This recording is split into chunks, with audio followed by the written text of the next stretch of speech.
മർക്കോസിന്റെ സുവിശേഷം 7-ാം അധ്യായം 15-ാം വാക്യം. പുറമേ നിന്ന് ഉള്ളിലേക്ക് കടന്ന് ഒരുവനെ അശുദ്ധനാക്കാൻ ഒന്നിനും കഴിയുകയില്ല. എന്നാൽ ഉള്ളിൽ നിന്ന് പുറപ്പെടുന്നവയാണ് അവനെ അശുദ്ധനാക്കുന്നത്. ഉള്ളിൽ നിന്ന് പുറപ്പെടുന്നതാണ് ഒരുവനെ അശുദ്ധനാക്കുന്നത്. നിന്റെ ഉള്ളിൻ്റെ അവസ്ഥ എന്താണ്? ഉള്ളിൻ്റെ ഉള്ളിൽ നിന്റെ അവസ്ഥ എന്താണ്? ഒരു ചെളിക്കുണ്ടിൽ വീണു എന്നതുകൊണ്ട് നീ അശുദ്ധനാകണമെന്ന് നിർബന്ധമില്ല.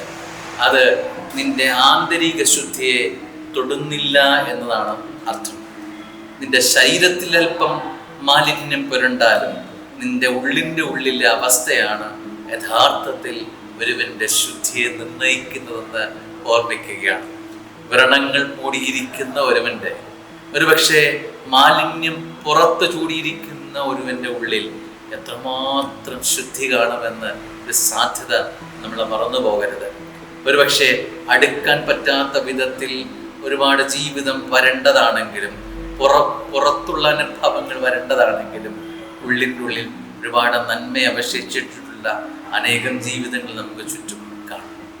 നിന്റെ ജീവിതത്തിൻ്റെ ഉള്ളനുഭവങ്ങളുടെ അവസ്ഥ എന്താണ്? ഉള്ളിൻ്റെ ഉള്ളിൽ നീ യഥാർത്ഥത്തിൽ ആരാണ്? എന്താണ് നിന്റെ അവസ്ഥ?